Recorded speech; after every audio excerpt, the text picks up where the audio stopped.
Waalaikumsalam warahmatullahi wabarakatuh.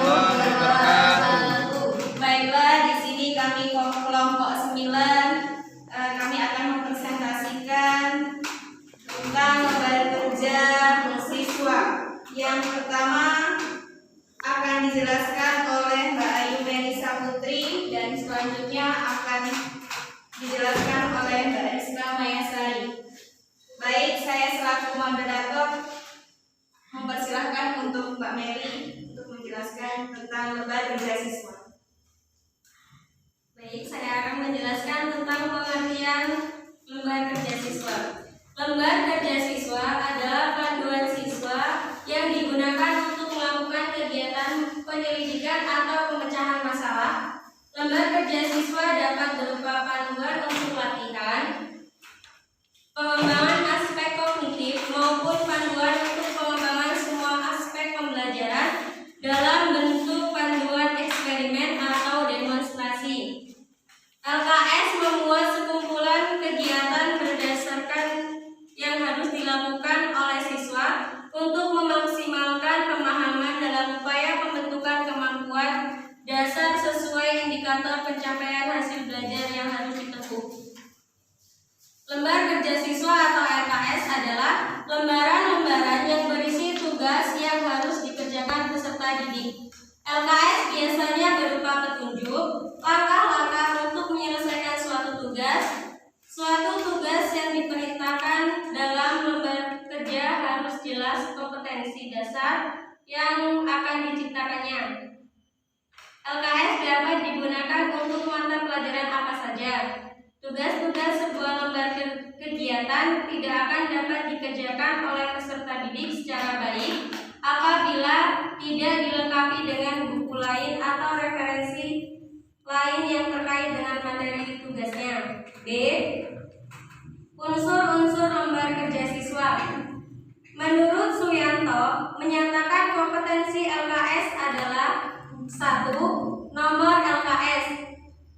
Nomor LKS hal ini dimaksudkan untuk mempermudah guru mengenal dan menggunakannya.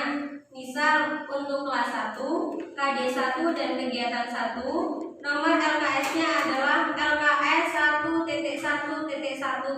Dengan nomor tersebut guru langsung tahu kelas, KD dan kegiatannya. 2. Judul kegiatan. Judul kegiatan berisi topik kegiatan sesuai dengan KD, seperti perubahan wujud benda. 3. Tujuan. Tujuan adalah tujuan belajar sesuai dengan kompetensi dasar atau KD. 4. Alat dan bahan. Jika kegiatan belajar memerlukan alat dan bahan, maka dituliskan alat dan bahan yang akan diperlukan. 5. Prosedur kerja. Prosedur kerja berisi petunjuk kerja untuk siswa yang berfungsi mempermudah siswa melakukan kegiatan belajar. 6. Tabel data. Tabel data berisi tabel di mana siswa dapat mencatat hasil pengamatan atau pengukuran. Untuk kegiatan yang tidak memerlukan data, maka bisa diganti dengan kotak kosong di mana siswa dapat menulis, menggambar, atau berhitung. Yang terakhir, bahan diskusi. Bahan diskusi berisi pernyataan-pernyataan yang menuntun siswa melakukan analisis data dan melakukan konseptualisasi untuk beberapa mata pelajaran seperti bahasa.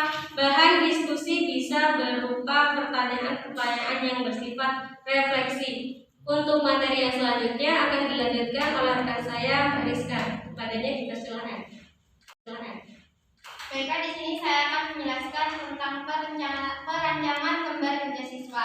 Menurut Suyanto, mengatakan langkah-langkah penyusunan LKS sebagai berikut. Yang pertama yaitu melakukan analisis kurikulum meliputi standar kompetensi, kompetensi dasar, indikator, dan materi pembelajaran serta alokasi waktu. Jadi di sini sebelum melakukan atau menyusun lembar kerja siswa diharuskan untuk melakukan analisis kurikulum, yaitu kesesuaian kurikulum yang digunakan pada saat pembelajaran. Kemudian menganalisis silabus dan memilih alternatif kegiatan belajar yang paling sesuai dengan analisis SK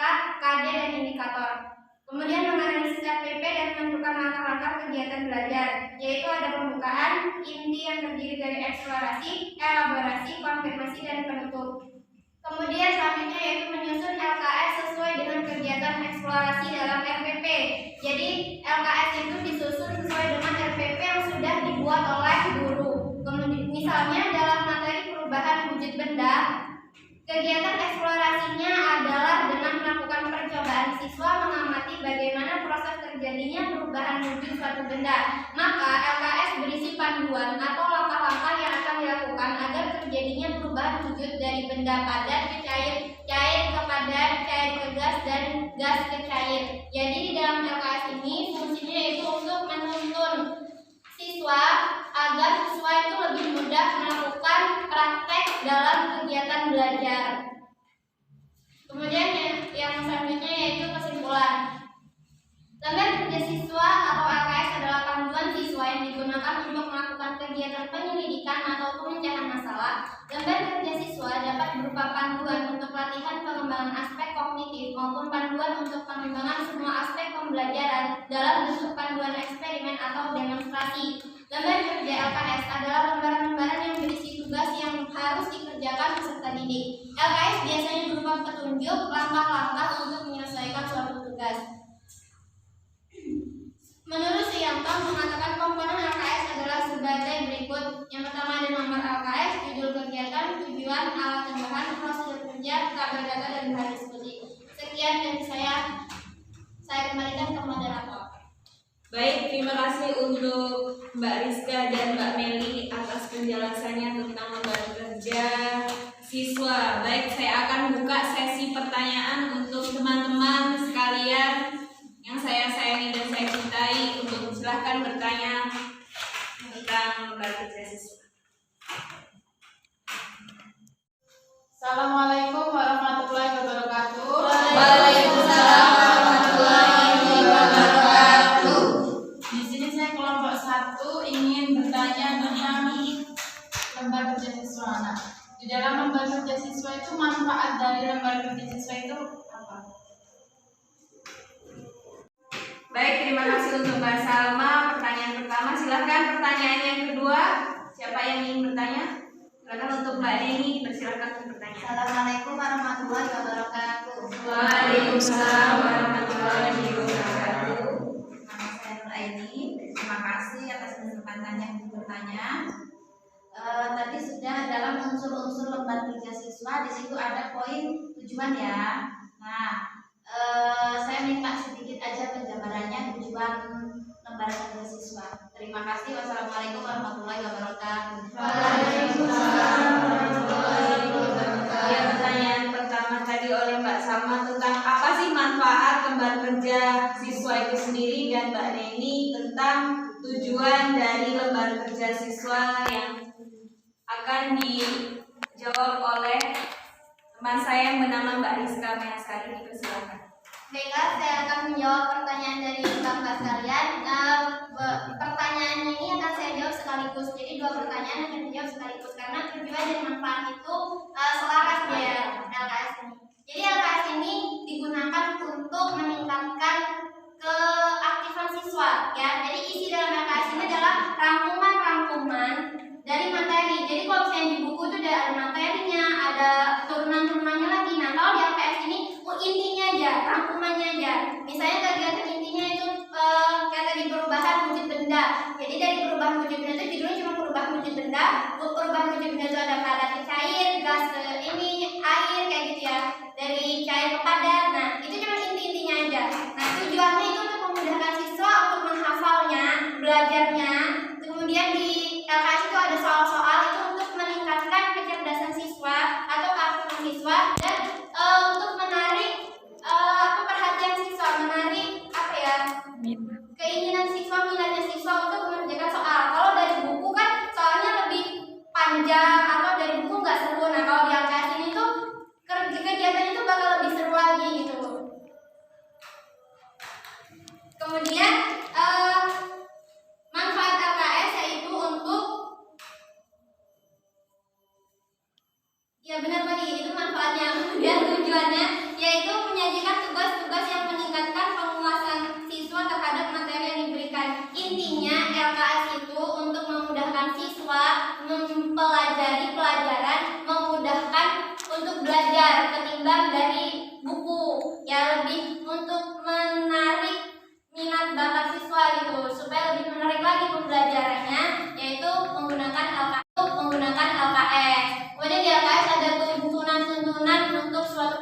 praktek. Biasanya di buku kan kurang lengkap. Nah, di LKS ini dilengkapi tuntunan-tuntunan praktek yang lebih lengkap. Begitu. Masih kurang jelas? Ya, sudah. Terima kasih untuk jawaban dari Mbak Rizka dan terima kasih teman-teman sekalian untuk pertanyaan yang tadi sudah diberikan. Kami dari kelompok 9 makul tentang perencanaan pembelajaran. Kami mohon maaf jika ada salah kata atau kekurangan. Akhirul kalam, wabillahi taufiq wal hidayah. Wassalamualaikum warahmatullahi wabarakatuh.